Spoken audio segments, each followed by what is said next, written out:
The gavel fell with a crack that barely cut through the laughter, echoing off the mahogany walls of courtroom 3B.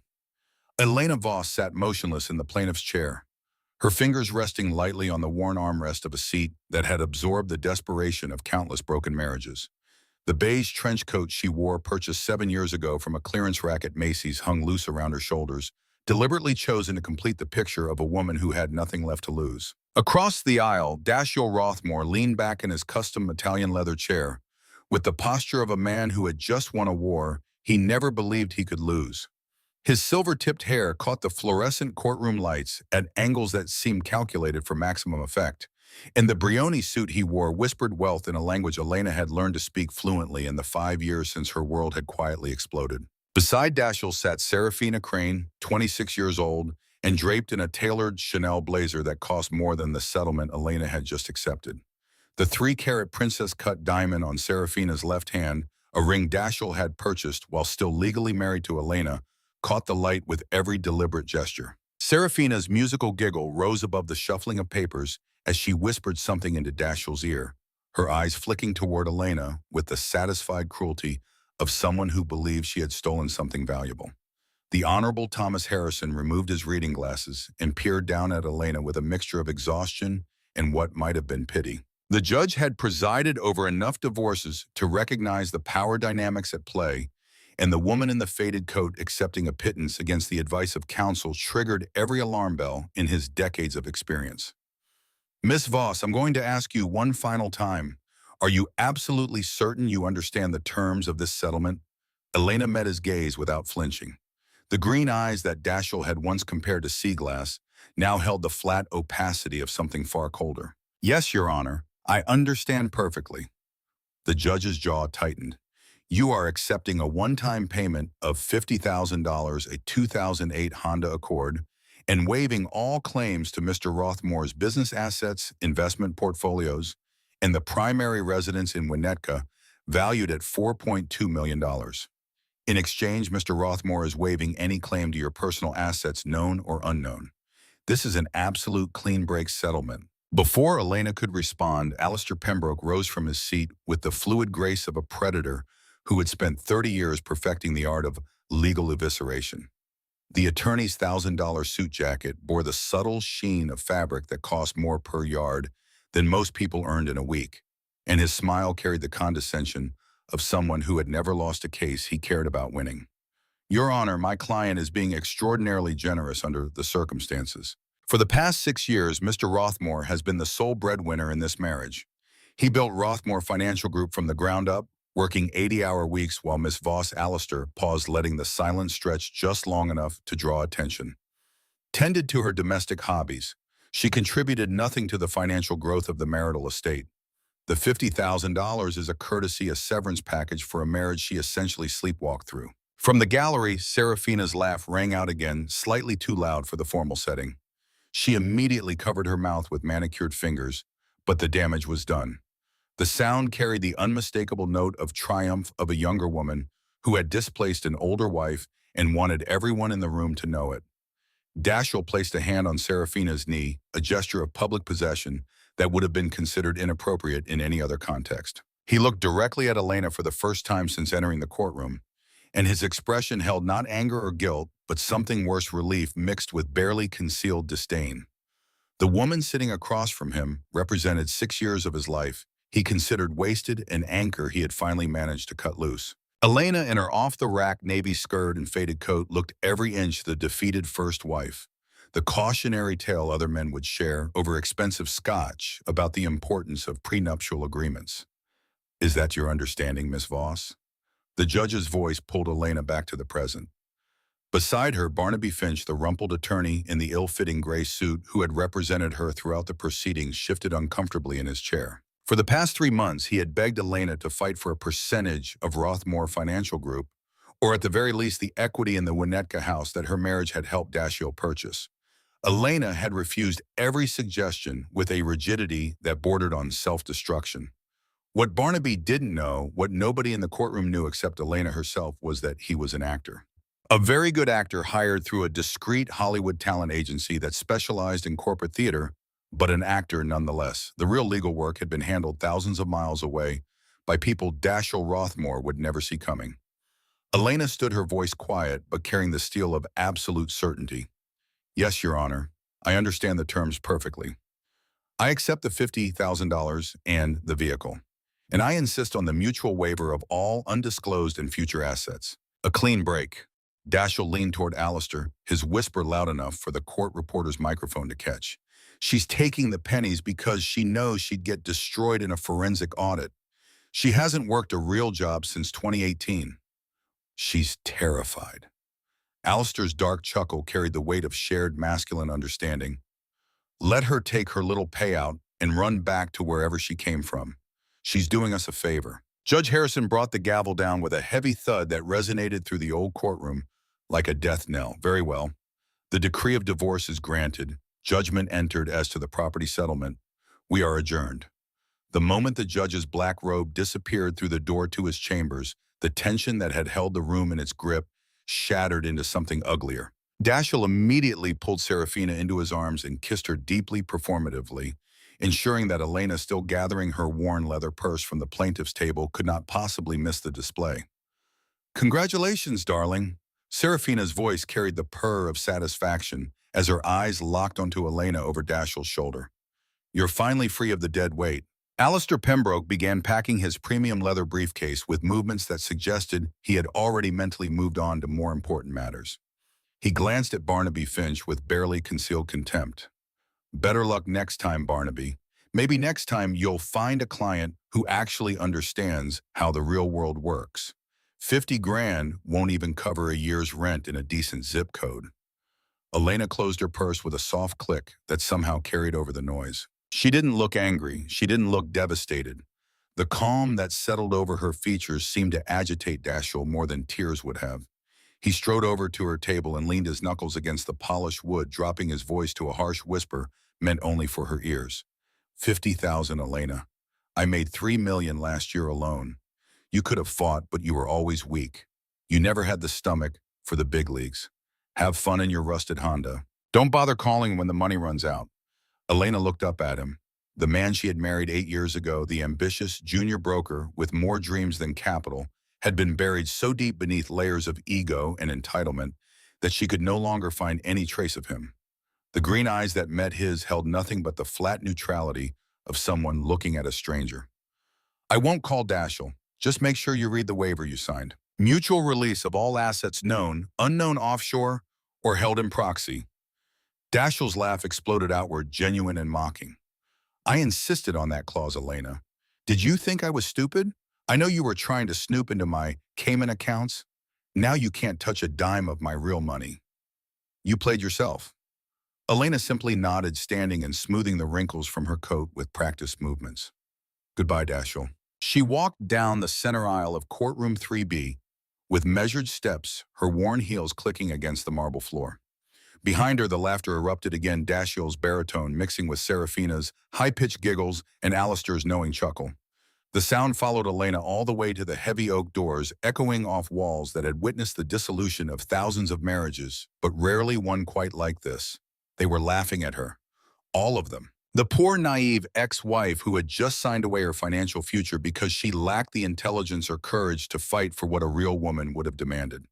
They had no idea that Elena Voss had just orchestrated the most spectacular financial coup any of them would ever witness, and that their laughter was the last sound they would make as free men and women in the life they currently knew. The trap had just snapped shut. 5 years earlier, on a gray October afternoon that smelled of rain and dying leaves, Elena had stood in the cramped living room of Victor Blackwood's modest bungalow in suburban Milwaukee and tried to understand why her maternal grandfather's funeral had drawn exactly 7 people. Victor had been 83 when his heart finally gave out. In the small gathering, Elena, 3 neighbors who barely knew him, a lawyer, and 2 staff members from the funeral home felt like an insult to a man who had once held 17 patents that changed the world. Dashiell hadn't attended. He'd had an important client meeting in Manhattan that couldn't be rescheduled, or so he'd claimed over the phone while Elena stood in the funeral home's parking lot fighting back tears. In reality, Dashiell had written Victor off as a penniless hoarder, an embarrassing relic of Elena's working-class roots that he preferred to keep at arm's length now that his own star was rising in Chicago's financial circles. The bungalow reflected the chaos of Victor's final years. Stacks of yellowing newspapers, boxes of obsolete electronics furniture that hadn't been replaced since the 1970s. Elena had spent 2 days sorting through the debris of her grandfather's life, preparing to donate most of it to charity when she found the safe. It sat in the back of Victor's bedroom closet, hidden beneath a false floor panel and covered with a ratty wool blanket. The safe itself was a commercial-grade Browning, the kind used by serious collectors or people with serious secrets. Taped to the top was a sealed envelope with Elena's name written in Victor's shaky handwriting. Inside the envelope was a single key and a letter written on paper so old it had begun to yellow at the edges. Elena, if you're reading this, I'm gone. I'm sorry for the mess. I'm sorry for a lot of things, but mostly I'm sorry that I couldn't be the grandfather you deserved when you needed one most. I spent my whole life building things people said couldn't be built, solving problems people said couldn't be solved. My greatest regret is that I never solved the problem of how to be a good family man. What's in this safe is my legacy, not to the world, but to you. I know you married that Rothmore boy against your better judgment because you thought love would be enough. Maybe it will be. Maybe he'll surprise us both. But if he doesn't, if he turns out to be the kind of man who mistakes your quiet strength for weakness, I want you to have options. The world will underestimate you, Elena. You're too kind, too gentle, too willing to see the best in people who don't deserve your faith. Most people will mistake those qualities for stupidity or weakness. They're wrong, but they'll never know they're wrong until it's too late. That's your greatest weapon. Use it wisely. Trust few people. Trust yourself always. Love, Grandpa Victor. Elena's hands shook as she turned the key in the safe's lock. Inside, she found a leather portfolio, a USB drive, and a small wooden box containing a single photograph. Victor is a young man standing in front of a semiconductor fabrication plant, his arm around a woman Elena didn't recognize. The USB drive contained financial records that made Elena's breath catch in her throat. Victor Blackwood hadn't been a hoarder. He'd been a pioneer in semiconductor technology who had quietly licensed 47 patents to companies that became the backbone of modern computing. The shell company's trusts and offshore accounts detailed in the drive's encrypted files represented not the few $1,000s Dashiell assumed Victor possessed, but an initial estate valued at $85 million. $85 million that now belonged to Elena. The leather portfolio contained the original patent documentation, licensing agreements, and a network map showing 12 shell companies registered in Delaware, the Cayman Islands, and Switzerland. Victor had spent the last 30 years of his life managing this empire, from his cluttered bungalow communicating with lawyers and financial managers through encrypted email and never once letting anyone in his family know the truth. Elena sat on the floor of her dead grandfather's bedroom and cried for the first time since learning of his death. Not tears of grief, though grief was there, but tears of understanding. Victor had known. Somehow he'd known that Dashiell would eventually reveal himself as the kind of man who valued appearances over substance, who would discard Elena the moment someone younger and more decorative came along. The knowledge came too late to save Elena from the pain of betrayal. She'd discovered Dashiell's first affair 3 months earlier when she found a long blonde hair on his dress shirt collar and smelled perfume she'd never worn, but it came in time to give her something more valuable than emotional closure. It gave her options. 3 years before the divorce, Elena had returned from a girls' weekend in Nashville to find Dashiell's Porsche parked in their driveway at 2 in the afternoon on a Thursday. He should have been at the office. The quarterly reports were due. But the house was quiet when she opened the front door, and the trail of women's clothing leading up the stairs told a story Elena's heart already knew. She stood in the foyer with her weekend bag still in her hand and made her choice. She could confront him. She could scream and cry and demand explanations. She could throw his mistress out of her house and file for divorce, immediately letting rage and hurt dictate her next move. Or she could play the long game. Elena set down her bag, walked quietly back to her car, and drove to a hotel near O'Hare Airport. She checked into a room under her maiden name and opened her laptop. The USB drive Victor had left her lived in a secure cloud storage account that required biometric authentication and a 12-digit password Elena changed weekly. She hadn't touched the files in the 3 years since Victor's death, paralyzed by the enormity of what they represented, and uncertain whether she had the courage to step into the world they promised. That paralysis ended the moment she'd seen the discarded lingerie on her stairs. The first call went to a Geneva-based wealth management firm called Rothman and Associates, recommended in Victor's notes as the only financial group he trusted with the full scope of his holdings. Elena spoke to a woman named Octavia Sterling, 42 years old, with a voice that suggested she'd spent her career dismantling and rebuilding fortunes in ways that never appeared in public records. Miss Voss, I've been waiting 3 years for your call. Your grandfather prepared me for the possibility that you might need our services under difficult circumstances. How difficult are your circumstances? Elena stared at the generic hotel room art on the wall and thought about the blonde hair, the perfume, the casual cruelty of a man bringing his mistress into their shared home. I want to disappear, legally, financially, completely.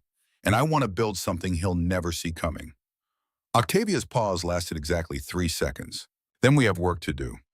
Over the next 18 months, Elena Voss became a ghost. The licensing agreements for Victor's semiconductor patents were transferred into a newly created Delaware C corporation called Nexus Capital Partners. The corporate structure was designed to obscure ownership through layers of shell companies and trusts that would take a team of forensic accountants years to unravel. Elena became the sole shareholder, but her name appeared nowhere in the public filings. The patents themselves became suddenly dramatically valuable. The artificial intelligence revolution that had been brewing in Silicon Valley laboratories exploded into the mainstream, and every major tech company needed the semiconductor architecture that Victor Blackwood had pioneered in the 1970s. The licensing fees went from comfortable to astronomical. Apple, Nvidia, and Tom. Until Google, all of them signed agreements that funneled hundreds of millions of dollars through Nexus Capital's accounts. During the day, Elena played the role of the quiet housewife to perfection. She dressed in comfortable clothes from Target and Gap. She ran errands in her aging Honda. She met Dashiell's friends and colleagues with the pleasant but unmemorable demeanor of a woman who existed primarily as an extension of her successful husband. When Dashiell asked about her grandfather's estate, Elena showed him a checking account with $4,300 and explained that most of Victor's assets had been eaten by medical debt and back taxes. Dashiell had nodded, already losing interest, and suggested she invest the money in index funds. Elena had smiled and agreed, then transferred the $4,300 to a separate account she used for household expenses, while the real money multiplied in Geneva. At night, after Dashiell fell asleep or went out to meet whatever woman currently held his attention, Elena transformed. She sat in the guest bedroom with her laptop and a voice modulation device that turned her speech into a neutral, genderless tone that made identification impossible.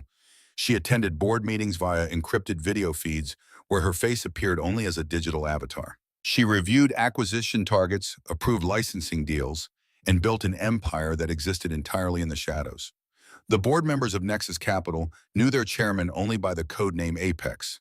They received instructions through Octavia Sterling, who became Elena's primary interface with the world of international finance. None of them ever suspected that Apex was a 31-year-old woman running operations from a suburban Chicago guest bedroom while her husband cheated 3 rooms away. Within 3 years, Nexus Capital Partners had evolved from a patent licensing operation into a full-scale venture capital and acquisition firm. Elena identified distressed tech companies with valuable intellectual property, bought them for pennies on the dollar, restructured their operations, and flipped them for massive profits. She purchased commercial real estate in Manhattan, London, and Tokyo through anonymous LLCs. She commanded resources that would have made most Fortune 500 CEOs jealous, and she did it all while maintaining the fiction that she was an unemployed housewife who occasionally day traded stocks to occupy her time. By the time Dashiell filed for divorce, Elena's net worth had reached $4.3 billion. Not a single penny of it was discoverable through conventional means. Not a single asset was held in her name. And thanks to the mutual waiver clause, Dashiell himself had demanded every dollar was now legally, permanently, and enthusiastically protected from any future claim her ex-husband might make. The breaking point came on a Wednesday afternoon, 18 months before the divorce. Elena was reviewing acquisition documents in the guest bedroom when she heard Dashiell's voice rising from his home office.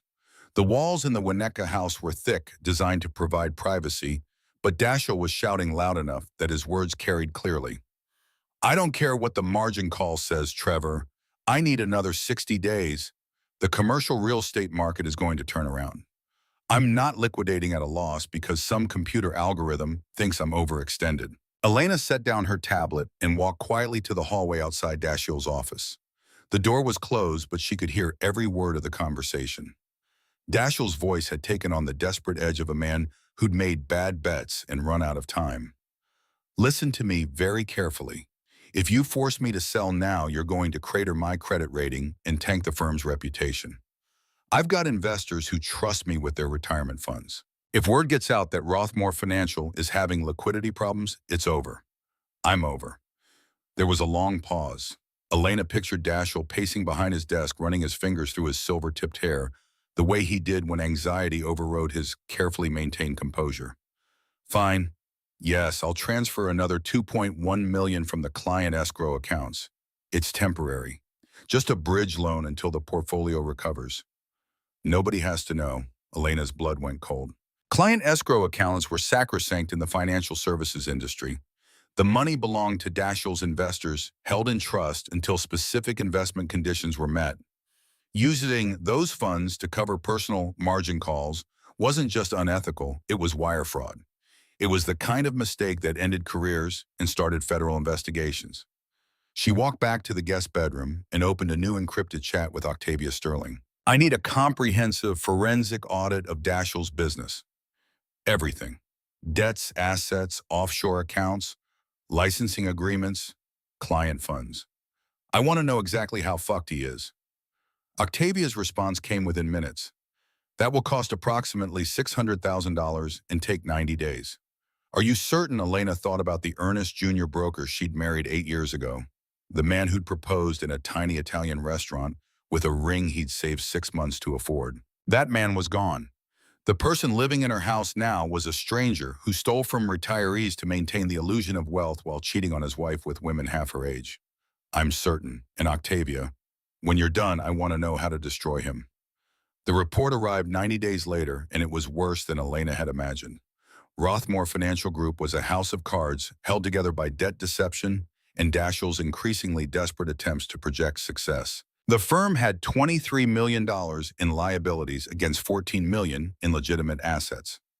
The difference was covered through a combination of commingled client funds, fraudulent SEC filings, and offshore accounts in the Cayman Islands that contained exactly $340,000, a fraction of the millions Dashiell claimed to have successfully sheltered from American tax authorities. The Winnetka house carried a $4.2 million primary mortgage and a $2.3 million second mortgage that Dashiell had taken out to cover losses in commercial real estate speculation. The Porsche was leased. The watches, the suits, the vacation home in Aspen that Dashiell showed off to clients, all of it financed through credit instruments that were beginning to demand payment. Dashiell Rothmore wasn't wealthy. He was drowning in high-interest debt and desperately trying to project success long enough to attract a larger firm to buy him out and clear his liabilities. He was a con artist running a Ponzi scheme that was months away from spectacular collapse, and he had no idea that his wife knew every detail. Elena read the forensic report 3 times, cross-referencing the findings with publicly available information and the private intelligence Octavia's team had gathered. Then she made another call to Geneva. I want to buy him. Octavia's laugh was sharp and approving. Explain. He's looking for an acquisition. He needs a white knight to assume his debt and give him an executive position that lets him save face. I want Nexus Capital to be that white knight. I want him to come to me begging. And then Elena stared at her reflection in the guest bedroom window. The woman looking back at her had learned patience in the hardest way possible. She'd spent 3 years building an empire while watching the man she'd loved transform into someone unrecognizable. She'd swallowed her pride, her rage, and her grief to play a role that would position her for this exact moment. And then I want him to sign a contract that transfers every asset he thinks he's protecting directly into my control. I want him to do it in front of everyone he's ever tried to impress. And I want him to understand exactly who destroyed him, only after it's too late to do anything about it. The plan took another 4 months to implement. Octavia's team approached Dashiell through conventional channels, presenting Nexus Capital as an international acquisition firm interested in expanding into the American Midwest market. The initial meetings were promising. Dashiell's client list, while built on fraud, still represented access to wealthy retirees with investment capital. Nexus offered to assume Rothmore Financial's debt and provide Dashiell with an executive role that came with a $10 million signing bonus. The offer was a mirage, but Dashiell saw only oasis. He began telling investors that a major European firm was buying him out. He planned an engagement party at the Drake Hotel to announce his ascension to the big leagues. He leaked information to the Wall Street Journal about pending business developments that would cement his reputation as a financial genius. And he never once suspected that the faceless corporation promising to save him was controlled by the woman sleeping 3 rooms away. The divorce happened first exactly as Elena had designed it. She instructed Barnaby Finch, the actor playing her bumbling attorney, to drop hints that she suspected Dashiell had hidden offshore accounts. Dashiell, terrified that a deep forensic audit during discovery would expose his fraud and insolvency, panicked exactly as Elena had predicted. He ordered Alistair Pembroke to push for a fast, dirty divorce with an absolute mutual waiver of undisclosed assets. The clause was Dashiell's idea. Alistair had simply refined the language to make it legally bulletproof. By aggressively demanding that neither party could ever lay claim to any asset not explicitly listed in the divorce decree, known or unknown, present or future, Dashiell, legally, permanently, and enthusiastically, signed away his marital right to Elena's $4.3 billion empire. He locked the door from the outside and handed her the key. Elena walked out of the Cook County Courthouse into a Chicago afternoon that smelled of exhaust and Lake Michigan wind. The laughter from courtroom 3B still echoed in her ears, but it no longer carried the power to wound. She'd spent 5 years preparing for this moment, building armor one patent licensing deal at a time, and now the transformation was complete. She didn't walk toward the rusted 2008 Honda Accord that officially represented her entire financial future. Instead, she walked 3 blocks south to a private underground parking structure beneath the Willis Tower. The VIP section required a key card that cost $50,000 per year, exactly the amount Dashiell thought represented her total net worth. A sleek black Maybach S-Class flashed its headlights as she descended into the climate-controlled garage. David, her driver and head of personal security, opened the rear door with the practiced efficiency of someone who understood that discretion was the most valuable currency his employer possessed. "Good afternoon, Miss Voss. Shall we proceed to the office?" Elena paused before entering the car. She looked down at the beige trench coat that had served its purpose and stripped it off her shoulders. The garment went directly into a nearby trash receptacle, revealing the sharply tailored, charcoal gray Tom Ford blazer she'd worn beneath it. The transformation from desperate ex-wife to something far more dangerous took exactly 3 seconds. "Take me to the penthouse, David. I have a call scheduled with Geneva in 30 minutes. Inside the Maybach's rear cabin, Elena found Octavia Sterling waiting with a crystal glass of sparkling water and a tablet displaying real-time updates from Nexus Capital's global operations. Octavia looked immaculate in a black silk suit, her silver hair cut in a severe bob that matched the sharpness of her features. "It's done." Elena accepted the water and sank into the leather seat. The adrenaline that had carried her through the courthouse performance was beginning to fade, leaving behind an exhaustion that went bone deep. The judge granted the mutual waiver exactly as written. Dashiell insisted on the clause himself. Alistair never questioned it. "I am completely legally decoupled from Dashiell Rothmore, and he has zero recourse to Nexus Capital or any of its subsidiaries." Octavia's smile carried the satisfaction of a chess master who just executed a strategy 20 moves in the making. "Excellent, because we have pressing business regarding your ex-husband's firm. Our analysts show Rothmore Financial will default on their commercial loans by the end of this month. His projections for the Nexus acquisition are the only thing keeping his creditors at bay." Elena looked out the tinted windows as the Maybach merged into Chicago traffic. The city looked different now, smaller somehow, as if the weight she'd been carrying for 5 years had been pressing down on everything around her. "He's banking his entire survival on our acquisition. He thinks Nexus is a faceless conglomerate that will buy his firm, clear his debts, and give him a $10 million executive payout just to acquire his client list." "Correct. His broker has been aggressively pitching the deal to our Geneva office for the past 3 weeks. Dashiell believes the chairman of Nexus Global has taken a personal interest in his portfolio and will fly to Chicago to sign the term sheet in person." Elena's smile widened, sharp and cold. Let him believe it. Set up the final acquisition meeting. Tell him the chairman of Nexus Capital has taken a personal interest and will attend his engagement gala to finalize the paperwork. Make sure he knows this is a significant honor. Make sure he invites everyone he's ever wanted to impress. Octavia tapped notes into her tablet, her expression neutral, but her eyes gleaming with anticipation. He's hosting the gala Friday night at the Drake Hotel. It's officially an engagement party for him and Miss Crane, but our intelligence indicates he's invited all his major investors to announce the acquisition. He's planning to use the deal to resurrect his reputation and show off his trophy fiancée simultaneously. Elena thought about Seraphina's musical laugh in the courtroom, about the casual cruelty in her eyes when she'd whispered about dead weight. She thought about 5 years of swallowing her pride while Dashiell brought mistresses into their home.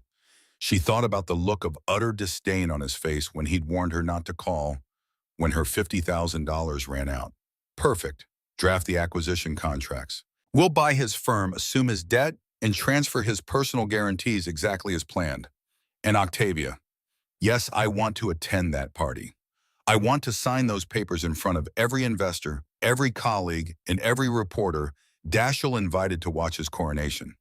I want him to see my face when he realizes what he's done. Octavia set down her tablet and looked at Elena with something close to concern. You've spent 5 years maintaining perfect anonymity. Even our board members don't know your real identity. If you reveal yourself, there's no going back. The financial press will descend. Your privacy will evaporate.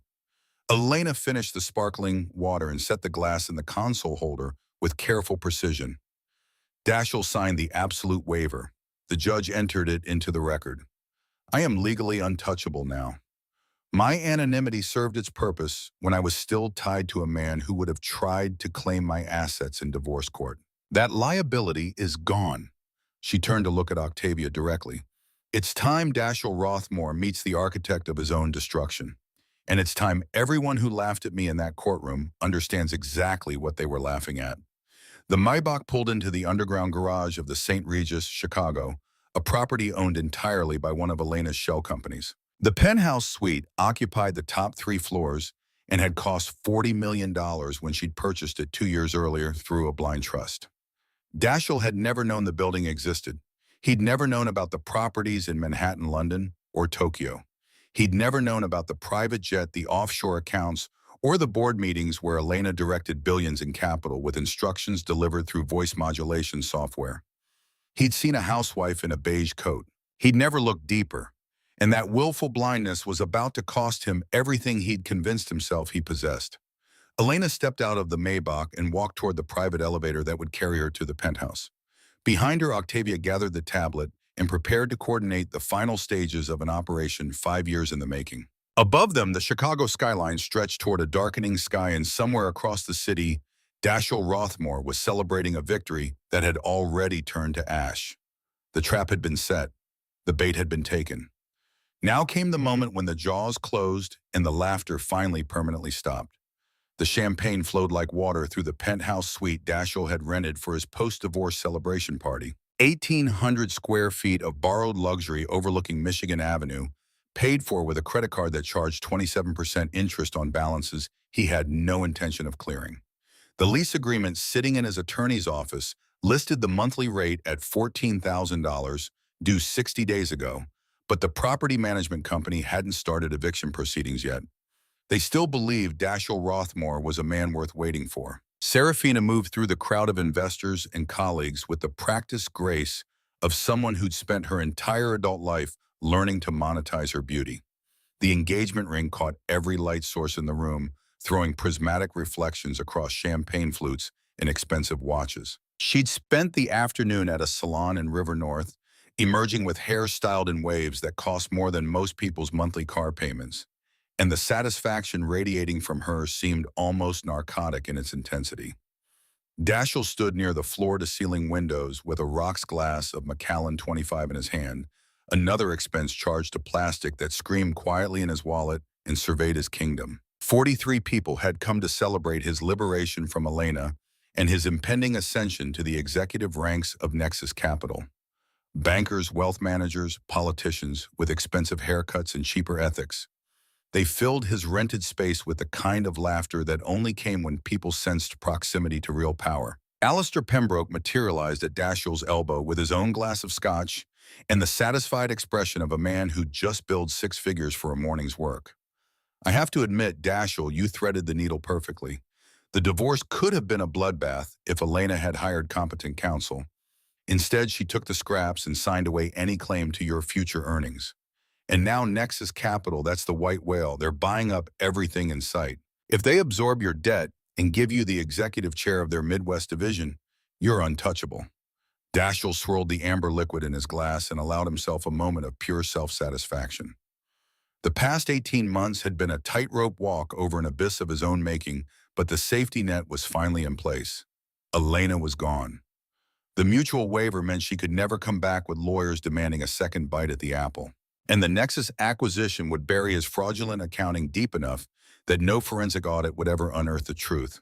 It's all about projecting strength, Alistair. You never let them see you bleed. Nexus has been rigorous with their due diligence, but they love my client list. Their chief operating officer woman named Octavia Sterling emailed me this morning. The chairman of Nexus is flying in from Geneva specifically to sign the papers at my engagement gala Friday night.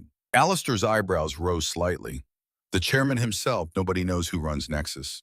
They operate entirely through proxies and blind trusts. If he's coming personally, that's an extraordinary honor. They must really want your firm. Dashiell drained half his scotch in a single swallow that burned all the way down. They want my brilliance.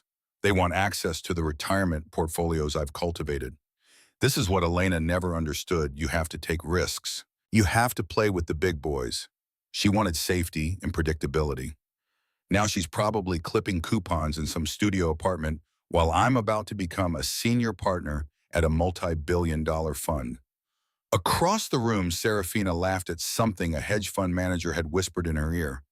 Her hand moved unconsciously to touch the diamond at her throat, another finance purchase that would come due in 45 days, and Dashiell felt the warm satisfaction of ownership.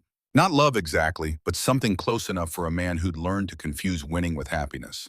3,000 miles east, in a glass-walled conference room overlooking Lake Geneva, Elena sat at the head of a table surrounded by the 5 people who knew her true identity.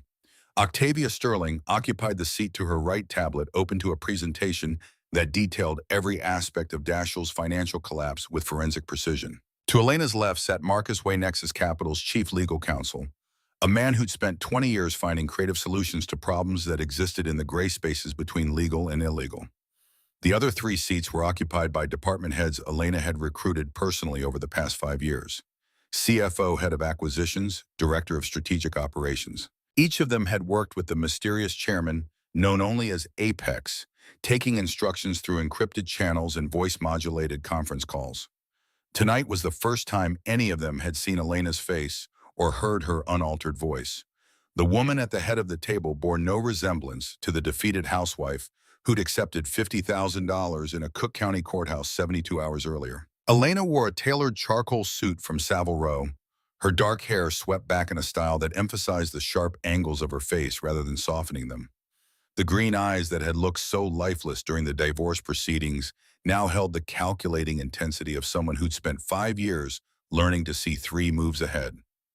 Marcus finished walking through the final page of the acquisition contract, his laser pointer highlighting the clauses that would seal Dashiell's fate. Page 23, section 8.4. The seller personally guarantees all corporate liabilities against his private assets. Page 56, section 14.2. The seller pledges his primary residence vehicles and future income as collateral to secure performance. Page 71, section 19.7. The seller acknowledges receipt and accuracy of forensic audit findings. He looked up at Elena with the expression of someone who appreciated elegant architecture. That last clause is the kill shot. By signing this document, Rothmore admits under oath to wire fraud, embezzlement, and falsified SEC filings. The contract isn't an acquisition, it's a confession of judgment. He'll think he's selling his firm for $20 million. In reality, he's transferring personal liability for $12 million in toxic debt directly to himself and granting us legal authority to seize every asset he owns. Elena leaned back in her chair and studied the projected contract on the screen. 5 years of patience distilled into 87 pages of legal precision.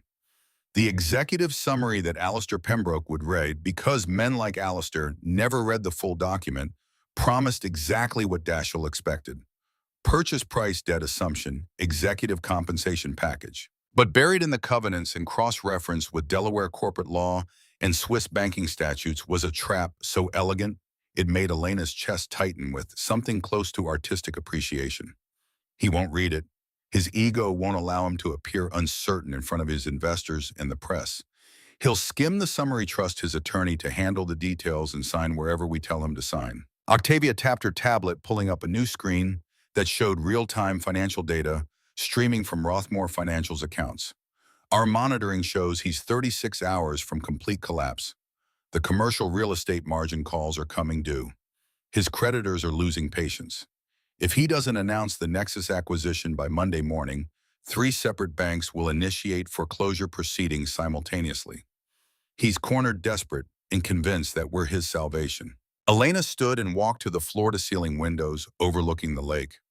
Geneva at night looked like a scattered handful of diamonds against black velvet, beautiful and cold, and utterly indifferent to human suffering. She'd built her empire from this city, directing billions in capital, while maintaining the fiction that she was nobody important. The anonymity had been necessary when she was still legally tied to Dashiell, but that protection was gone now. The divorce decree had been entered into the record. The mutual waiver was final. Elena was legally untouchable and the time for hiding had passed. I want to attend the gala personally. I want to be the one who hands him the pen and watches him sign away everything he thinks he's protecting. The room went silent. Octavia set down her tablet with careful precision. Elena, you've spent 5 years maintaining perfect operational security. Even this board, people who've worked directly with you on hundreds of deals, only learned your identity 6 months ago. If you appear publicly as the chairman of Nexus Capital, the financial press will descend like locusts. Your privacy will be destroyed. Every decision you've made, every acquisition we've executed, will be scrutinized and second-guessed by analysts who think they understand your industry better than you do. Elena turned away from the window to face the board. These were people she's trusted as much as she trusted anyone, which was to say she trusted them to act in their own self-interest in ways that aligned with hers. They'd grown wealthy managing her fortune. They'd achieved professional reputations that opened doors in the most exclusive circles of international finance.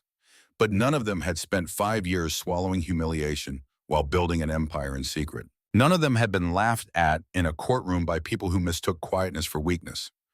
Dashiell signed the waiver. He insisted on it. He demanded absolute immunity from any future claims I might make on his assets. That same clause protects every dollar I've built. He locked me out of his fortune, such as it is, and locked himself out of mine. The divorce decree is final and unappealable. I am legally fireproof. She moved back to the head of the table and placed both palms flat on the polished wood. I didn't build Nexus Capital to hide forever. I built it because I needed options, and then I kept building it because I discovered I was good at this. Better than good. But I also built it because I knew this day would come, the day when Dashiell Rothmore's arrogance would put him in a position where I could take everything he values and make him watch while I do it. Marcus closed his laptop with a soft click. There's another consideration. Rothmore has invited the Wall Street Journal and Bloomberg to the gala. He's positioning the Nexus acquisition as proof of his business acumen. If you reveal yourself as the chairman, the story becomes about you, the invisible ex-wife, who built a $4 billion empire while he was sleeping 3 rooms away. That's the kind of narrative that becomes legend in financial circles. Elena smiled and the expression held no warmth whatsoever. Let it become legend. Let every man who's ever underestimated a quiet woman think twice before making the same mistake. Schedule the final documents for signature at the gala.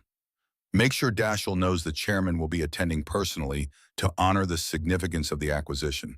And make absolutely certain that every reporter he invited gets a front row seat to watch him sign. Friday morning broke gray and cold over Chicago with the kind of wind that came straight off Lake Michigan and cut through expensive coats like they were tissue paper. Dashiell stood in his walk-in closet, technically Elena's former walk-in closet, since the Winnetka house would have been hers, in an equitable distribution state if she'd fought for it and selected the Brioni tuxedo he'd purchased specifically for tonight's gala. $4,000 charged to credit, that was maxed in every practical sense.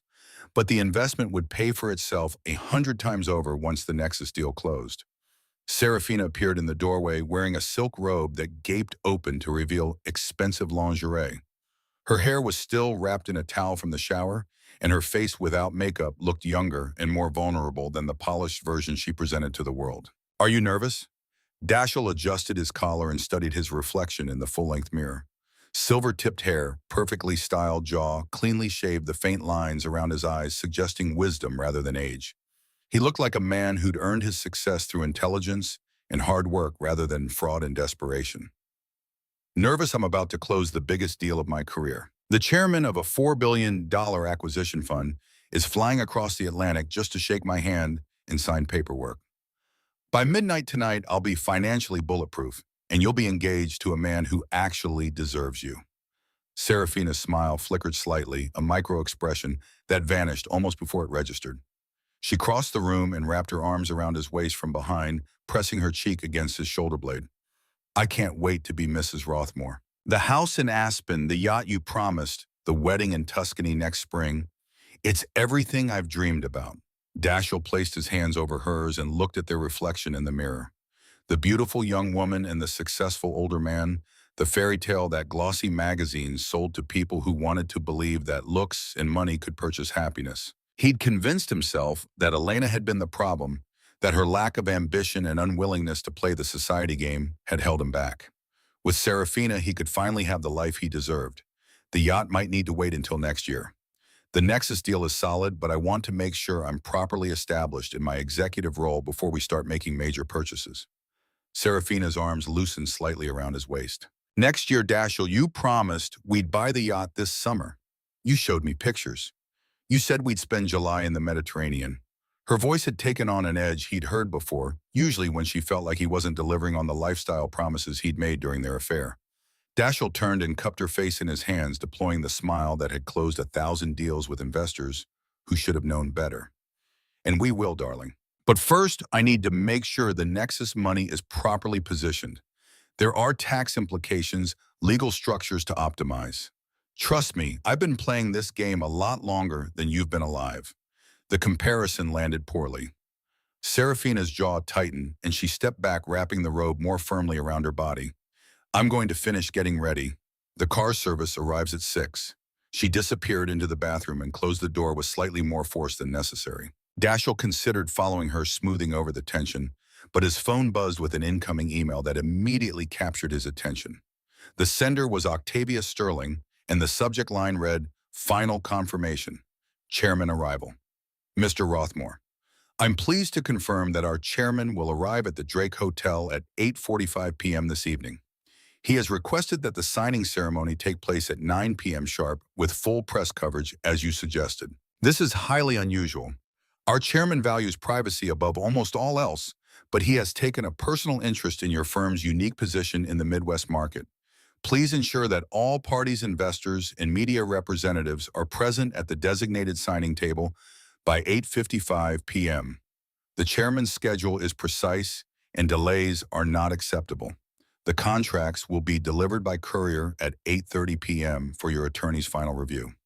I trust Mr. Pembroke will find everything in order. Respectfully, Octavia Sterling, Chief Operating Officer, Nexus Capital Partners." Dashiell read the email 3 times, each pass amplifying the satisfaction thrumming through his chest. The chairman was taking a personal interest. The signing would happen in front of everyone who mattered. By 9:15 tonight, Dashiell Rothmore would be financially saved and professionally vindicated, and Elena, wherever she was, would see the news coverage and understand exactly what she'd given up when she settled for $50,000 in a rusted Honda. He forwarded the email to Alistair with a single line, "Showtime is 9 p.m. Make sure you're there early to review the contracts." Alistair's response came within seconds, already confirmed with the Drake. "Front row seat reserved. This is your coronation, my friend. Enjoy every second." Dashiell set down his phone and returned his attention to the mirror. The man looking back at him had survived 18 months of financial terror through sheer force of will and creative accounting that would have impressed Bernie Madoff. Tonight, all of that ended. Tonight, he became legitimate again. He had no idea that legitimacy had already been purchased at a price he couldn't begin to afford. The Drake Hotel's Gold Coast room had been transformed into something that looked like a wedding reception designed by someone with more money than taste. Ice sculptures carved into the Chicago skyline dominated the entrance. Champagne towers constructed from hundreds of crystal flutes caught the light from chandeliers that probably cost more than most people's cars. White-jacketed waiters circulated with silver trays of beluga caviar and sushi that Dashiell had ordered from a high-end caterer who still hadn't been paid for the last event. The total cost for the evening hovered somewhere north of $85,000, all of it charged to credit cards that Dashiell fully intended to pay off with his Nexus signing bonus. The financial gymnastics required to keep all the plates spinning had given him stress headaches that lasted for days, but tonight made it all worthwhile. 200 guests filled the room, investors, colleagues, Chicago politicians, who accepted campaign contributions from financial services firms and reporters from the Wall Street Journal, and Bloomberg, who'd been promised exclusive access to a major acquisition announcement. Dashiell had positioned the signing table at the front of the room, elevated slightly on a platform, so everyone would have a clear view of the moment when the chairman of Nexus Capital handed him the pen that would change his life. Seraphina moved through the crowd in an Oscar de la Renta gown that cost $34,000 and would be returned to Neiman Marcus on Monday morning with a story about a seam defect. She'd mastered the art of looking like old money while operating on max credit, and tonight she radiated the satisfaction of a woman who believed she'd won a competition that mattered. Whitmore Aldridge cornered Dashiell near the Champagne Tower. The 70-year-old investor had been one of Dashiell's first clients, trusting him with a retirement portfolio built over 40 years of careful saving and conservative investing. What Whitmore didn't know, what Dashiell prayed he'd never discover, was that $2 million from that portfolio currently served as collateral for margin loans that were underwater by 30%. Impressive turnout, Dashiell. You've certainly generated buzz around this acquisition. But I'll be honest with you, Nexus Capital makes me nervous. They're predators. They don't partner, they devour. And nobody has ever met their chairman. Are you absolutely certain you know what you're signing? Dashiell deployed his most confident smile, the one that had convinced dozens of retirees to trust him with their life savings. Whitmore, please. Alistair has reviewed the term sheets personally. Nexus is assuming my debt and paying a $20 million premium for the client list.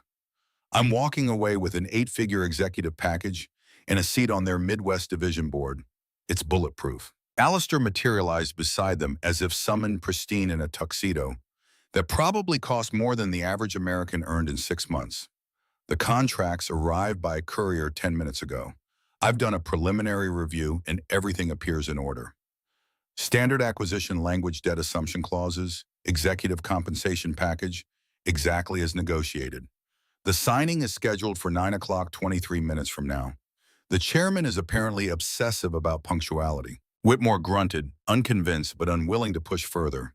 He drifted back toward the bar while Dashiell checked his Patek Philippe, also financed, also due for payment soon, and felt his pulse accelerate. 23 minutes, less than half an hour until his entire life pivoted from desperate survival to comfortable security. Seraphina appeared at his elbow with a fresh champagne flute and an expression that suggested she'd forgiven his earlier comment about her age. Everyone keeps asking me when the chairman arrives. They're all so curious about who runs Nexus. Do you know anything about him? Dashiell shook his head. The mystery around Nexus Capital's ownership had been one of the few things that gave him pause during negotiations. Financial firms didn't typically operate with that level of secrecy unless they had something to hide or someone to protect. But the due diligence on Nexus had been impeccable. Licensed, regulated, fully capitalized with assets that made Dashiell's operation look like a lemonade stand. Octavia Sterling said the chairman values privacy. Apparently, he only appears in person for deals he considers strategically important. The fact that he's flying in from Geneva just to sign our papers is unprecedented.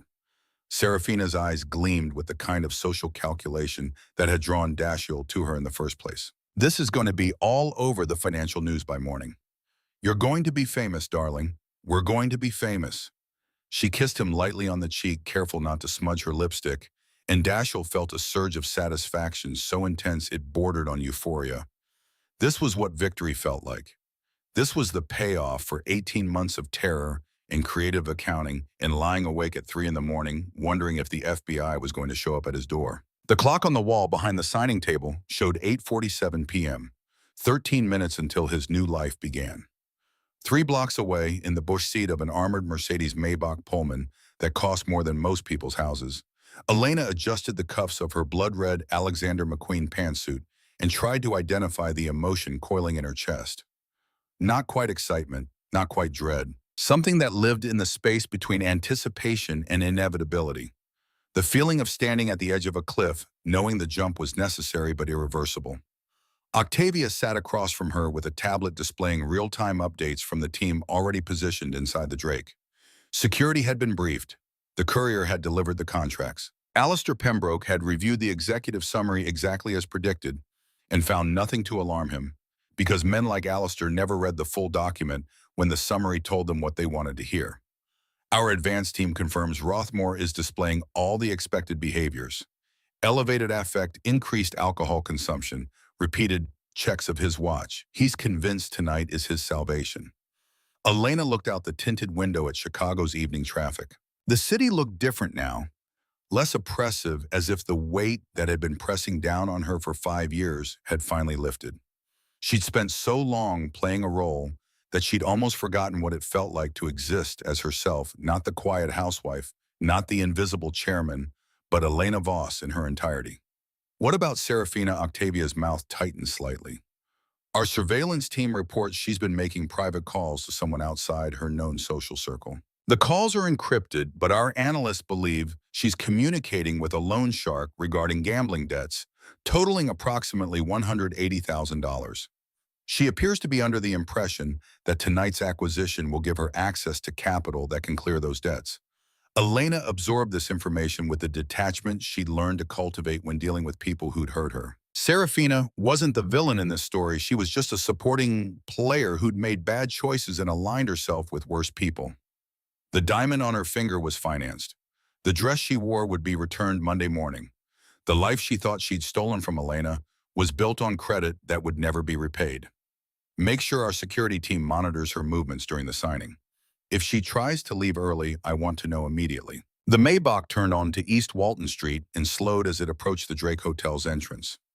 Through the tinted windows, Elena could see photographers gathered on the red carpet, not the celebrity paparazzi who chase movie stars, but financial journalists who knew that tonight's story would lead tomorrow's business coverage. Dashiell had orchestrated this perfectly, gathering everyone who mattered in one room to witness his triumph. He had no idea he'd built his own gallows and invited spectators to watch the execution.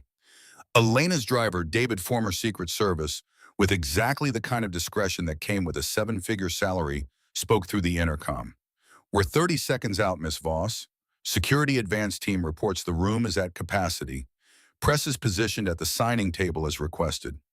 Rothmore is near the champagne tower, visible anxiety despite surface confidence. Elena took a final breath and felt something shift inside her chest.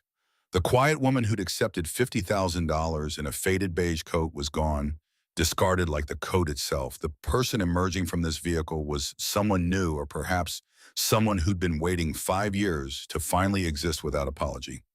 "Let's go to work." The Maybach pulled to a stop directly in front of the Drake's main entrance. 4 men in dark suits with earpieces. Elena's personal security team, each of them former military or federal law enforcement, emerged from 2 trailing SUVs and established a perimeter before David opened the rear door.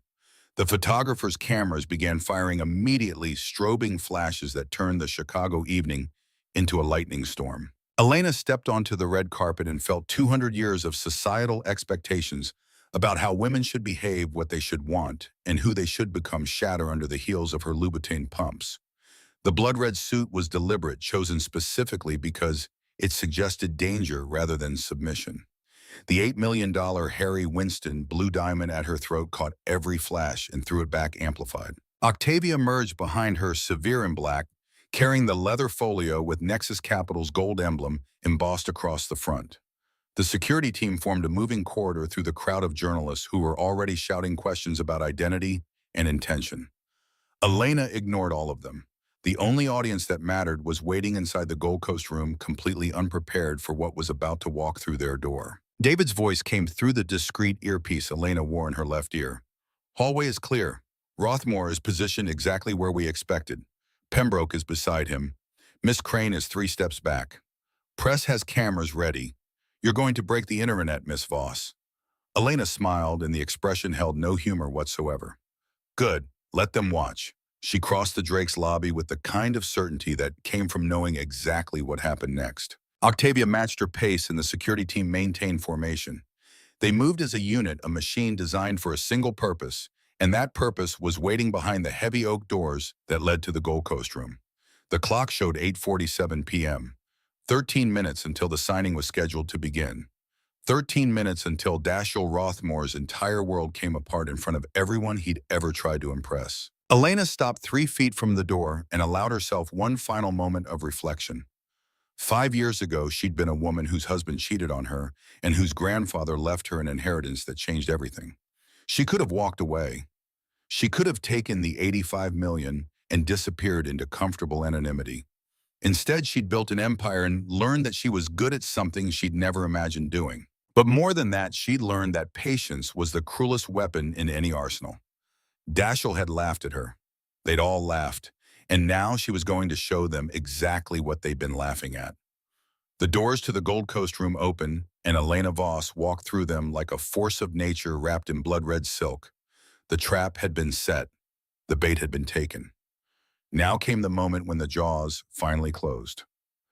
The Gold Coast room fell silent. 200 people stopped mid-conversation, mid-gesture, mid-breath. Elena's entrance had carved through the ambient noise like a blade through fog, and for 3 suspended seconds the world held still. Photographers froze with cameras raised. Waiters stood motionless with silver trays. Even the ice sculptures seemed to pause their slow melting. Dashiell Rothmore stood near the champagne tower with a flute halfway to his lips, his face cycling through expressions too quickly for any single emotion to settle. Confusion arrived first, followed by shock, then a dawning horror that turned his expensive tan waxy and artificial.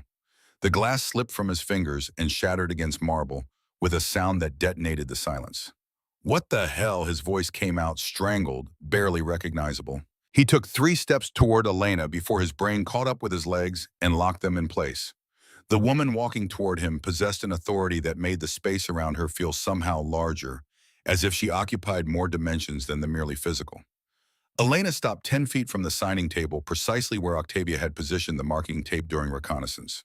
Her security detail fanned out in a formation that looked casual, but blocked every potential exit. The 4 men in dark suits weren't visibly armed, but their presence communicated that violence remained available if circumstances required it.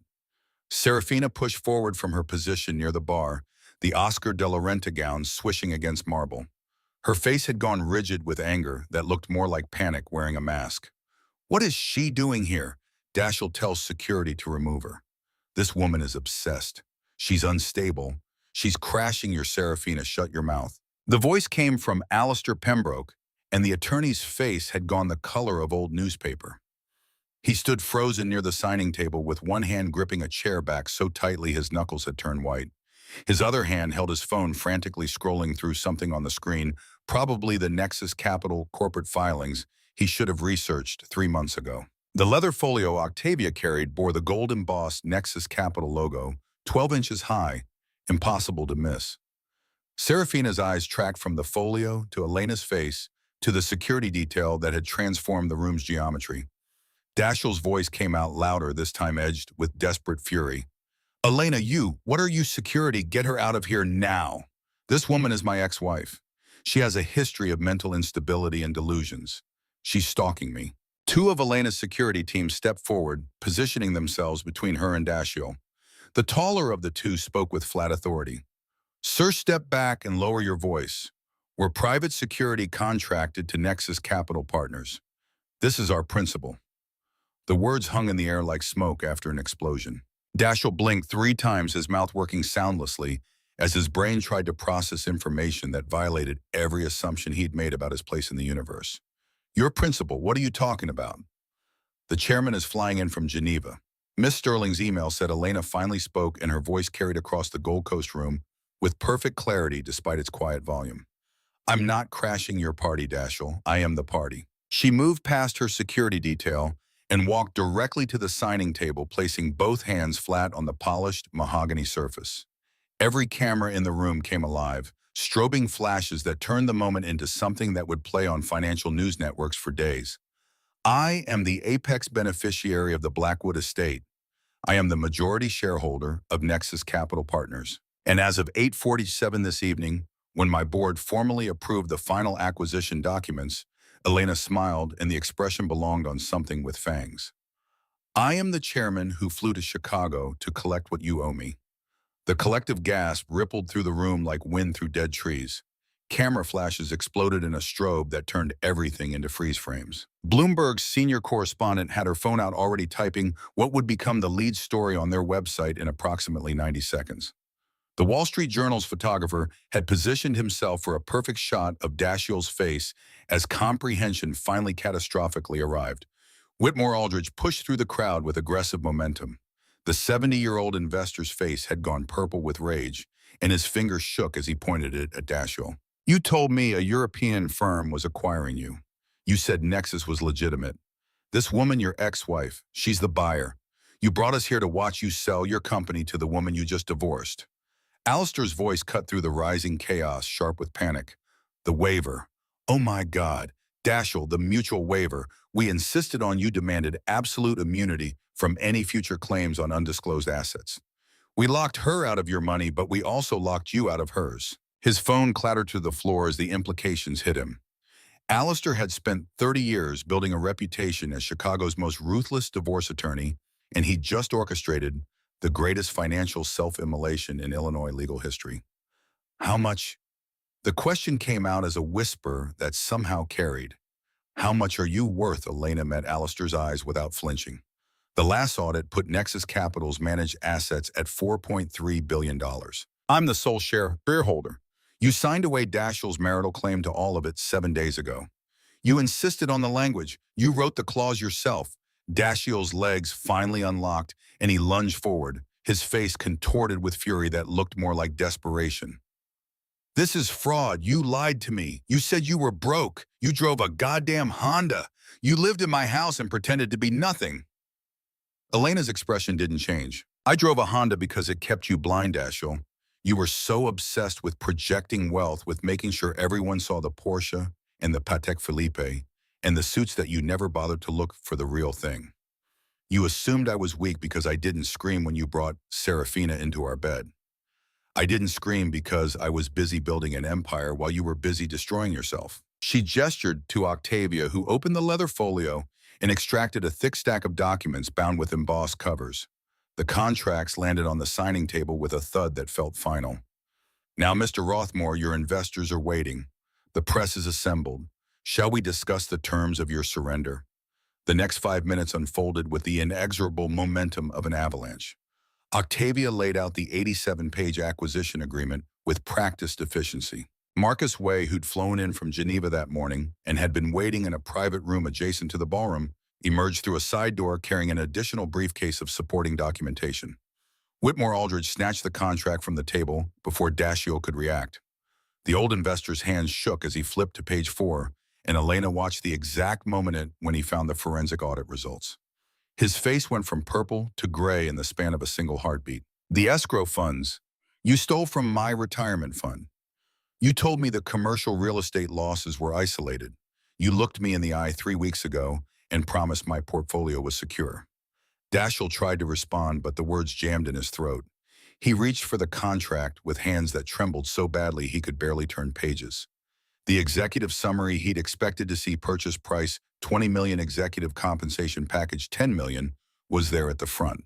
But as he flipped deeper into the document past the innocuous language about corporate structure and debt assumption, the clauses began to reveal themselves like landmines. Page 23, Section 8.4, the seller personally guarantees all corporate liabilities of Rothmore Financial Group against seller's private assets, including but not limited to primary residence vehicles and future income. Page 56, Section 14.2, seller pledges the following as collateral to secure performance under this agreement: a real property located at 847 Lakeshore Drive, Winnetka, Illinois. B, all vehicles registered to seller. C, all securities and investment accounts held in seller's name. D, 40% of seller's gross wages for a period not to exceed 15 years. Page 71, Section 19.7. Seller acknowledges receipt of the forensic audit dated November 12, 2024, and admits that said audit accurately reflects sellers' corporate accounting practices, including commingling of client funds, falsified SEC filings, and unreported offshore accounts. Dashiell's voice came out in a strangled rasp. This isn't an acquisition. This is you're trying to destroy me. You're making me admit to wire fraud. You're taking my house, my cars, my future income. There's no purchase price. There's no executive compensation. This is a confession. Elena leaned forward slightly, and when she spoke, her voice carried the weight of 5 years' patience, crystallized into this single moment. You're exactly right. There is no buyout, Dashiell. There never was. Nexus Capital doesn't acquire bankrupt, fraudulent firms run by men who steal from retirees. We acquire their debt, and then we liquidate them. She tapped the gold Mont Blanc pen that Octavia had positioned beside the signature line. The contract in front of you is a confession of judgment. By signing, you admit to the commingling of funds detailed in Section 19.7. You forfeit your shares in Rothmore Financial to satisfy the stolen escrow money. And because the firm's debts exceed its valuation, you are personally guaranteeing that debt against every asset you own or will ever own. Seraphina materialized at Dashiell's elbow and grabbed the contract, her perfectly manicured nails leaving small crescents in the heavy paper as she scanned the pages. Elena watched the younger woman's face cycle through disbelief, comprehension, and finally a cold fury that looked almost like respect. You planned this. For how long? How long have you been planning this? Elena met Seraphina's eyes, the eyes that had looked at her with casual cruelty in the courtroom 7 days ago, and allowed herself a moment of honest reflection. I spent 5 years building Nexus Capital, but I only spent 18 months planning this specific destruction. That's how long ago I discovered Dashiell was stealing from his clients to cover margin calls on commercial real estate speculation that was hemorrhaging money. The divorce, the waiver, the Nexus acquisition offer, all of it was designed to get him here tonight in front of everyone who matters so he could sign away his freedom while believing he was securing it. Seraphina dropped the contract like it had scalded her hands. She looked at the 3-carat engagement ring on her finger, the ring Dashiell had purchased with money he'd embezzled, and something shifted behind her eyes. When she pulled the diamond off her finger, the motion was so abrupt it left a red mark on her skin. I'm done. She threw the ring at Dashiell's chest hard enough that he flinched. The diamond bounced off his Brioni tuxedo and skittered across the marble floor, coming to rest near Whitmore's Italian leather shoes. I found your bank statements 2 days ago, Dashiell. I know you're broke. I know this ring is financed. I know the house is mortgaged to oblivion, and the Porsche is leased, and the Aspen property doesn't even exist. I'm not marrying a con artist who's about to lose everything to his ex-wife. Dashiell's mouth opened and closed without sound. He looked like a man drowning on dry land, desperate for oxygen that wouldn't come. His carefully constructed image, the successful financier, the desirable older man, the corporate titan ascending to his throne, had been stripped away in less than 10 minutes, and what remained was simply pathetic. Where are you going? Seraphina was already moving toward the exit, shouldering past photographers scrambling to capture her departure. She paused at the door and looked back, and her smile held genuine cruelty. Cayman Islands. I changed your offshore account password 3 days ago. That $340,000 you've been bragging about, consider it my severance package for wasting 18 months on a bankrupt narcissist. Wow. She disappeared through the doors before Dashiell could formulate a response. The room erupted into whispered conversation that swelled like a rising tide. Every investor, colleague, and reporter present understood they were witnessing something extraordinary, not just a business deal gone wrong, but a public evisceration that would become legend in financial circles. Elena remained motionless, her hands still resting flat on the signing table. She'd imagined this moment hundreds of times over the past 18 months, but the reality felt different from her fantasies. She'd expected to feel triumphant, vindicated, drunk on revenge. Instead, she felt hollow. The man kneeling before her, metaphorically, if not literally, was someone she'd loved once, someone she'd believed in, someone who'd taken that love and weaponized it into casual cruelty. But destroying him didn't restore what he'd broken. It just proved she was capable of matching his cruelty and exceeding it. Octavia's voice pulled Elena back to the present, professional and clinical. Mr. Rothmore, you have 2 choices. You can refuse to sign this contract. If you do, my colleagues at the Securities and Exchange Commission We'll receive the unredacted forensic audit within 60 minutes. The FBI's Chicago field office has already been briefed on the wire fraud evidence. You'll be arrested before you reach the parking garage, and you'll face federal charges with a mandatory minimum sentence of 15 years. She gestured to the contract. Or you can pick up that pen and sign. Nexus will make your investors whole. Every stolen dollar will be restored with 8% interest. We'll bury the criminal audit, and you'll walk out of here a completely destitute but technically free man. No prison, no federal charges, just bankruptcy and the knowledge that you destroyed yourself through your own arrogance. Dashiell looked wildly around the room, searching for an ally, a lifeline, anyone who might offer him a path out of the trap that had closed around him. But the faces looking back held only disgust, fascination, or the cold calculation of people already distancing themselves from toxic association. Alistair Pembroke had backed away from the signing table and was urgently typing on his phone, probably to his malpractice insurance carrier, Elena guessed, because the legal exposure from this disaster would be career-ending. Whitmore Aldridge stood with his arms crossed, radiating fury, clearly composing the lawsuit he'd file Monday morning. The other investors had formed a loose cluster near the bar, whispering urgently about damage control and reputational separation. Nobody was coming to save Dashiell Rothmore. He'd spent years cultivating relationships based on perceived success and masculine dominance, and now that the facade had crumbled, those relationships evaporated like morning fog. "Don't do it, Dashiell," Alistair's voice cut across the room, desperate and too late. The attorney had finally finished his research and understood the full scope of the disaster. "If you sign that you're legally destitute, you're admitting to federal crimes under civil oath, which means the waiver of criminal prosecution is meaningless if anyone with authority decides to pursue it anyway. We can fight this in court. We can argue duress, fraud in the inducement, unconscionability." Marcus Way stepped forward and his voice carried flat authority. "Mr. Pembroke, I'd be delighted to litigate this contract's validity. Nexus Capital retains 17 law firms across 6 countries, and we have an annual litigation budget that exceeds the GDP of small nations. We'll bury your client in depositions, interrogatories, and motions until he's too old to remember why we started fighting. And while we're doing that, the SEC will receive the audit anyway, because our confidentiality obligation expires the moment you file suit. So please challenge us. It'll be educational for everyone involved." Alistair's phone clattered to the floor for the second time that evening. He looked at Dashiell with something that might have been pity if it wasn't so thoroughly contaminated with self-preservation. "I'm sorry, I can't help you. This is beyond my ability to fix." Dashiell stared at the Mont Blanc pen like it was a loaded gun. A single tear tracked down his face, cutting through the expensive foundation he'd applied to cover the stress lines that had become permanent over the past 18 months. The tear fell and splashed against the contract, creating a small dark circle on page 87, exactly where his signature was required. "Why?" the question came out broken, barely audible. Dashiell raised his eyes to meet Elena's, and for the first time since their wedding 8 years ago, she saw him without the armor of ego and entitlement. Just a frightened man who'd bet everything on a bluff and lost. Why not just take the money and disappear? Why destroy me in public? Why make me sign away everything in front of— He gestured helplessly at the crowd. In front of everyone, Elena straightened, and when she spoke, her voice carried across the Gold Coast room with perfect, terrible clarity. "Because you laughed at me. All of you did. In that courtroom, when I accepted $50,000 and an old Honda, you laughed. You called me weak. You called me stupid.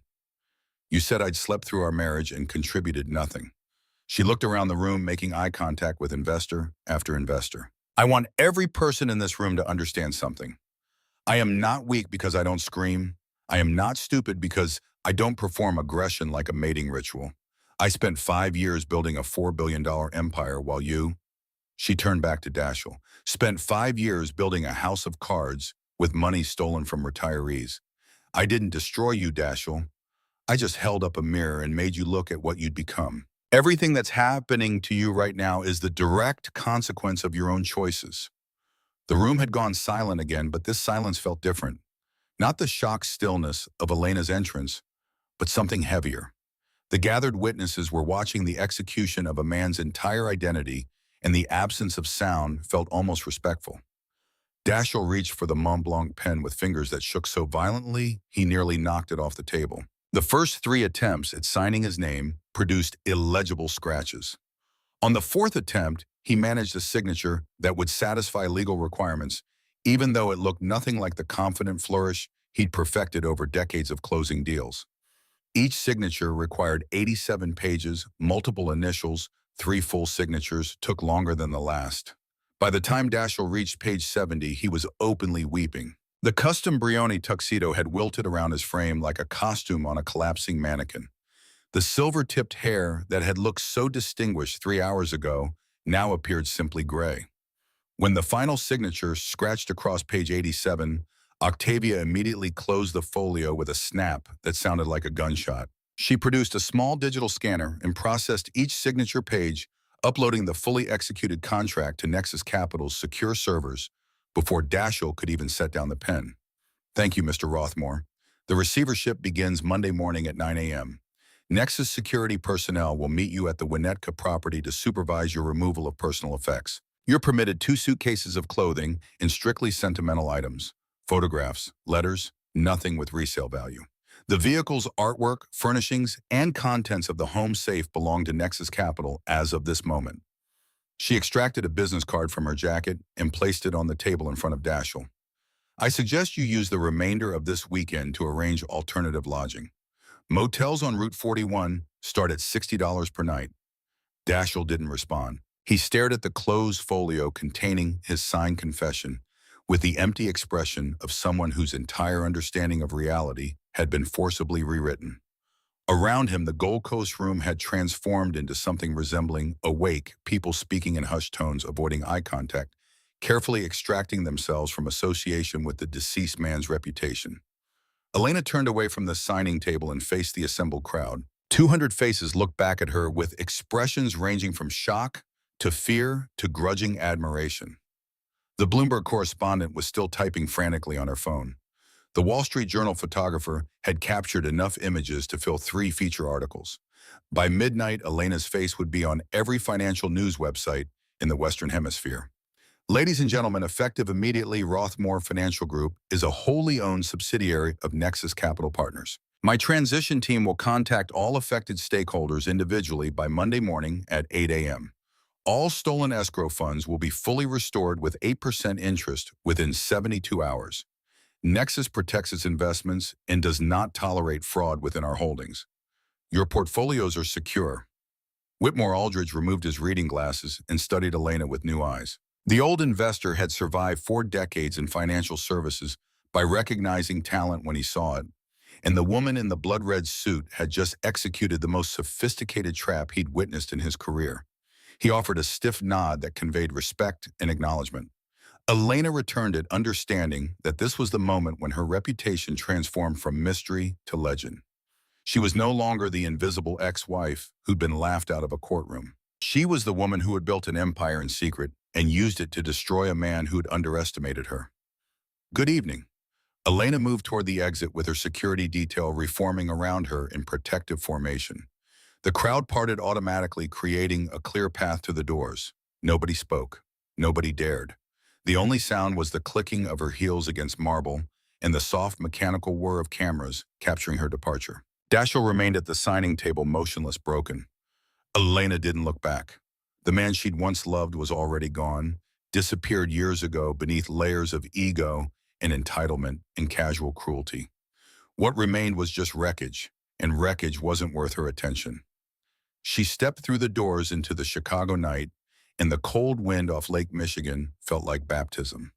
6 months passed in the grinding machinery of legal proceedings and financial restructuring. Elena stood in the conference room of Nexus Capital's new Chicago headquarters, purchased outright 53 floors with views that stretched to the horizon, and reviewed the quarterly report with Octavia. The numbers were extraordinary, even by their previous standards. Nexus had grown by 18% in half a year, fueled by aggressive acquisitions and publicity that money couldn't buy. The story of the invisible billionaire who destroyed her ex-husband at his own engagement party had generated coverage that lasted for weeks. Forbes had put Elena on their cover with the headline, "The $4.3 billion checkmate." Fortune had written a 10,000-word profile. Bloomberg had produced a documentary that won awards for financial journalism. Elena had given exactly 3 interviews, all carefully choreographed through Octavia to control the narrative. She'd refused to discuss Dashiell personally, focusing instead on Nexus Capital's investment strategy and her plans for continued expansion. The financial press had initially tried to frame the story as revenge porn, but Elena's consistent professionalism and the undeniable success of her business had gradually shifted the narrative towards something closer to admiration. The sale of the Winnetka house had closed 4 months ago, selling for $3.8 million after clearing mortgages and liens. Elena had taken the entire proceeds and established the Blackwood Foundation, named for her grandfather, with a permanent endowment of $50 million, including her own additional capital. The foundation's mission was simple: provide legal counsel and emergency housing for women trying to escape financially abusive relationships. In 6 months, the Blackwood Foundation had helped 1,247 women leave situations that ranged from coercive control to outright theft. The foundation covered legal fees, provided temporary housing, and connected women with financial advisors who could help them rebuild. What about Dashiell? Octavia's question pulled Elena back to the present. The attorney had asked twice before, and Elena had deflected both times. But enough time had passed that curiosity had transformed into something else. Not concern exactly, but a need to know that the chapter was truly closed. What about him? Our monitoring shows he's living in a studio apartment in Pilsen, 800 square feet, $900 a month. He works as a junior accountant for a mid-sized firm that didn't bother checking his background thoroughly. His salary is $48,000 per year, with 40% garnished to satisfy the debt. He takes the Brown Line to work every morning at 7:15. Elena looked out at the Chicago skyline and thought about the man who'd once driven a leased Porsche and worn a Patek Philippe, and convinced himself that expensive things meant he'd become someone important. That man was gone. What remained was someone learning to live with consequences. And Seraphina arrested in the Cayman Islands, attempting to withdraw the offshore funds. She was extradited and charged with embezzlement and computer fraud. The gambling debts caught up with her. First, her loan shark collected before the prosecutor could file charges. She's serving 3 years in a federal facility in West Virginia. Elena nodded slowly. She'd felt no satisfaction when she'd learned about Seraphina's arrest. The younger woman had made terrible choices and aligned herself with worse people, but she'd also been young and desperate and probably believed that beauty could substitute for judgment. Prison seemed like an excessive price for those particular mistakes, but Elena had learned that the universe rarely calibrated consequences to match intent. Keep monitoring him for another 6 months. After that, let him go. He's not my concern anymore. Octavia made a note on her tablet, but her expression suggested she had more to say. Elena waited, and after a moment's hesitation, the attorney spoke. There's one more thing. I received a call this morning from a professor at Northwestern. History department. He says he met you at a coffee shop last week, and you left before he could give you his card. He asked if I could forward his contact information. He seemed genuine, not a reporter, not an investor, just someone who had coffee with a woman he didn't recognize. Elena felt something unexpected rise in her chest. She'd walked into Intelligentsia 7 days ago, on impulse, wanting to feel normal for 15 minutes. The man who'd accidentally bumped her had been kind and awkward and completely unaware that he was talking to someone whose face had been on magazine covers for 3 months straight. They talked about French revolutionaries and whether guillotines were actually efficient execution devices. He'd made her laugh, genuinely laugh, for the first time since the gala. When they'd parted ways, she'd walked 3 blocks before realizing she'd enjoyed the conversation precisely because he didn't know who she was. What's his name? David Pritchard. He teaches 18th century European history. No social media presence. No apparent interest in finance. Our background check came back completely clean. Parking tickets from 2019 library fines, nothing remotely concerning. Elena smiled, and the expression felt different from the cold satisfaction she'd worn at the Drake Hotel. This smile belonged to someone who was tired of being defined by what she'd survived and whom she'd defeated. Someone who wanted to build something new that wasn't measured against someone else's failure. Forward his information. I'll call him. Octavia's eyebrows rose slightly, but she simply nodded and made another note. They spent the next hour reviewing acquisition targets and portfolio adjustments, falling into the comfortable rhythm of work. that had sustained Elena through the darkest periods of the past 5 years.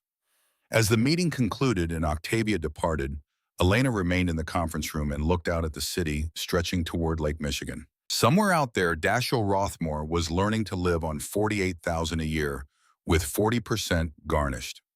Somewhere in West Virginia, Seraphina Crane was serving time for crimes that seemed almost quaint compared to Dashiell's financial devastation.